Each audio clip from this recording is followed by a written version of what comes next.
No doubt you, like me and many other netizens, have lately been inundated with content about not only Michael Jackson, but also the family that produced him.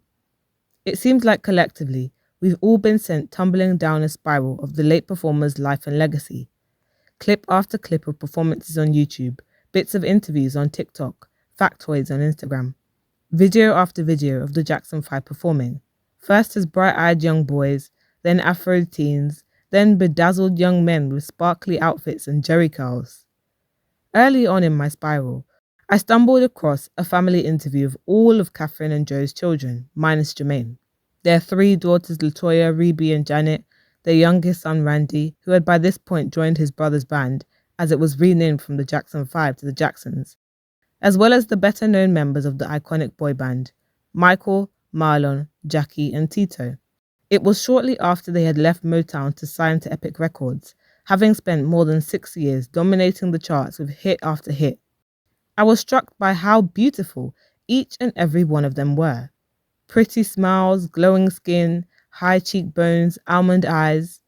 But not just that, more than anything, how much every single one of them has changed. Not just the natural aging that slowly wears away at everyone over the years. Because although the family's superstar, Michael, is most well known for his drastic transformation in appearance over the course of his career, the truth is that almost every member of the Jackson family has, most likely, had at least one cosmetic surgery, even the parents. The notorious nose job. Although many discussions about the Jacksons, especially right now, center on their upbringing or on allegations against Michael, there is another aspect of the conversation around Michael Jackson's life which I believe the renewed discourse, especially by his fans, often avoids being entirely honest about. The nose is often called the center of the face. More than any other feature, often the most prominent marker of race, family lineage, and heritage. When you change the nose, you change the identity of your face. The Jacksons were an American family from Gary, Indiana, a working-class neighborhood with a large Black American population. They were a family that was unambiguously Black, with full noses, deep skin, and tightly coiled Afro hair. Coming up in the 60s and 70s, less than a decade after the end of Jim Crow, this factored heavily into their identity and careers, first in their rise to mainstream success, and then in their subsequent branding. It is well known that the Jackson Boys, when perfecting their act, started off performing in the Chitlin circuit and other venues primarily marketed to and frequented by Black audiences. They were discovered by Black performers, signed to Motown, a Black label that was known for its use of image and respectability to break racial barriers in the music industry. In a time of racial tension and widespread segregation, they were a group of unmistakably Black performers, 5 young brothers with kinky, tightly coiled hair from a Black neighborhood. For famous Black people, performers in particular, to reach a certain level of fame, their Blackness becomes part of their brand. It becomes something that they market to the audiences composed of significant numbers of non-Black people if they want to make it big. It's why when you look at the concert footage of the most famous rappers, the majority of the audience is made up of suburban white kids. It's why stereotypes of hypermasculinity and gangster rap will always sell faster and easier than a conscious record made solely for the Black community. It's why studios are often hesitant to put money behind Black films made for Black audiences, for fear that they won't sell. While in early images of the boys, their hair was closely cropped, typical for Black males then and now, the more their career progressed, the more they grew out their hair into the perfectly rounded afros that soon became integral to their public image. Of course, in the Black is Beautiful era of the late 60s and early 70s, when the Jackson 5 really exploded in popularity after the civil rights movement and the rise of Black power, this hairstyle was all the rage for the famous and non-famous alike. At the same time, it's not out of the question that this hairstyle was a canny business decision, that the boys' father and manager, Joe Jackson, as well as the people and decision makers around them, may have had them adopt the afro to capitalize off the trending look and mood of the time. But iconic as they were, these groovy afros would not last. By the 80s, sliding into the Thriller era, the looser, shinier look of the jerry curl was all the rage, and the Jacksons followed suit. It was also around this time that Michael had his first surgery. When his record-breaking album, Off the Wall, was released in 1979, Michael debuted it with a newly slimmed down nose and looser, shinier curls. While some will no doubt run to tell me in the comments that the rhinoplasty was the result of a broken nose in rehearsals, nothing more, nothing less, it wouldn't be long before Michael Jackson's look shifted in the same direction again. In Thriller, Jackson sported looser, flopping curls and an even thinner, pointed, almost button-like nose. In the video for his collaboration with Paul McCartney, Say Say Say, released in 1983, one can't help but notice that Michael's nose, previously broad and strong like his cheekbones, now appeared to rival the thinness of that of his Liverpudlian collaborator. Now, in pointing this out, I do not intend to shame Jackson, his legacy, or his appearance. In fact, there seems to be a wide consensus, especially when you look in the comment sections of these videos, as well as the performances and interviews of this era, that this was the best Michael Jackson ever looked. But my question is, why wasn't Jackson's natural face the best he ever looked? Why couldn't he have looked his best with the rounder, wider nose given by his parents and shared with his brothers, with the fluffy, sculpted afro that complemented his features and naturally grew out of his scalp? In asking these questions, more and more I'm reminded of how we, as a culture, tend to think about beauty in ways that often place black features as secondary.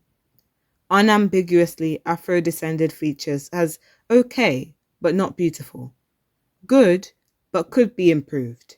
Attractive, but with a footnote. Never exceptionally pretty, delicate, or elegant. I remember a few years back, musing to a relative that Michael Jackson's natural adult face was a pleasant one, but not handsome. But now, looking back, I see that his face was not just pleasant. It was a handsome face with a wide nose bridge, kinky hair, and deep skin. Why couldn't those features be beautiful on their own, without any need for quantifiers or qualifications? It reflects a way that we tend to think about black beauty. Going down this Jackson wormhole, I would often read comments under videos that said things along the lines of, people didn't need to look perfect back then, or back when music was all about talent, not looks. But such comments belie that the entertainment industry, from its very inception, has always been appearance-focused. Elvis Presley, the Beatles, Cher, Madonna, Whitney Houston. Without disregarding their talent, to be able to reach the heights that they did, these artists have never exactly been difficult on the eyes. Most of all, what about these young men was not perfect?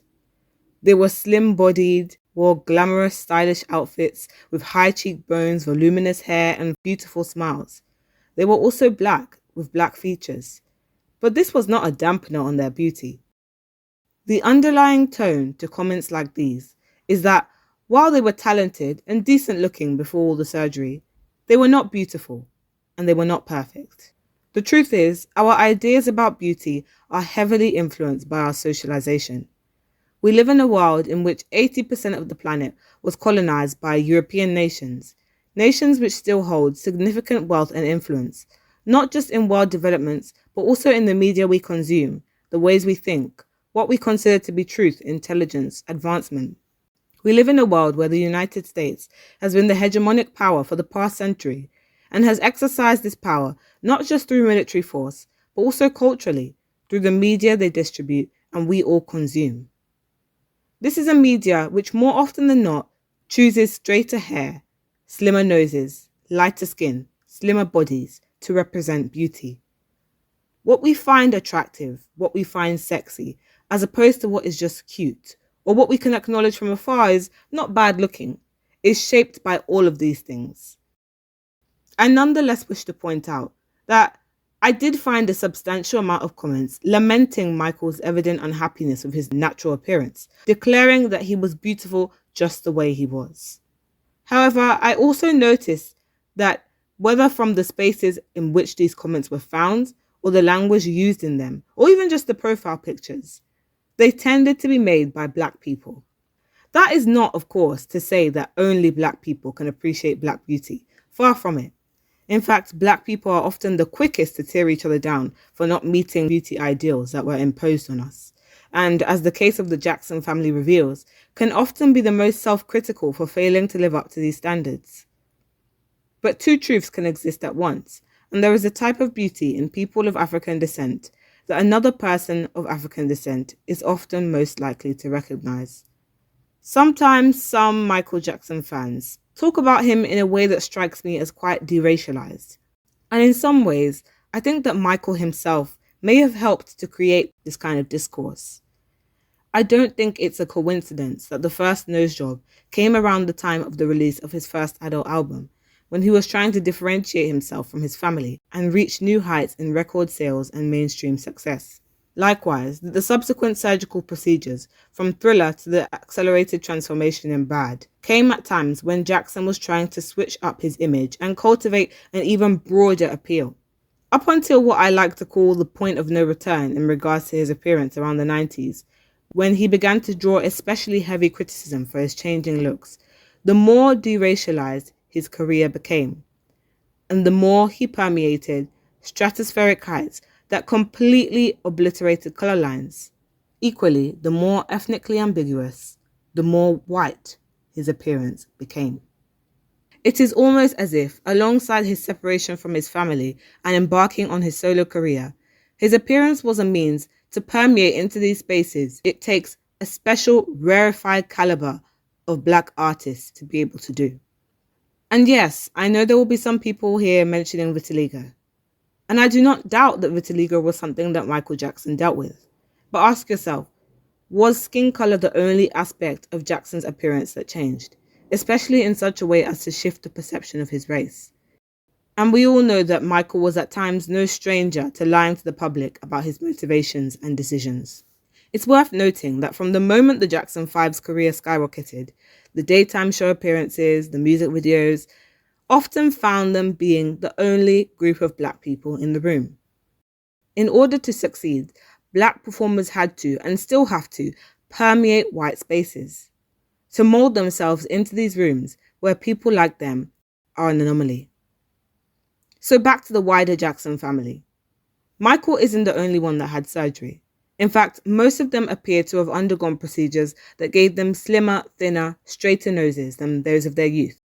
For a family that from very early on found itself immersed in an industry where appearances were so deeply important and whiteness was often the standard, is it really a surprise that they may have felt the need to change in the ways that they did? There's a much broader conversation to be had here about the fact that for a family that is often dubbed black royalty, very few of their descendants have two black parents or skin tones as deep as their forebears. Furthermore, that the procedures that the Jacksons underwent are far from out of style, that many famous black performers have undergone and continue to undergo similar surgeries. These conversations are difficult to have, and many do not want to have them. Many do not even want to acknowledge the possibility that they should be had. I have tightly coiled 4C hair, and while sometimes I wear an afro or a puff or cane rose, like many other black girls, from time to time I like to switch it up. And the truth is, every time I wear a hairstyle with straighter or loosely curled locks, as opposed to my natural curl pattern, I receive the most compliments from the broadest range of people, the most attention from the opposite sex, the nicest treatment. And it's not just me. Many like myself, girls with tightly curled afro hair, have had the same experience. And I feel it.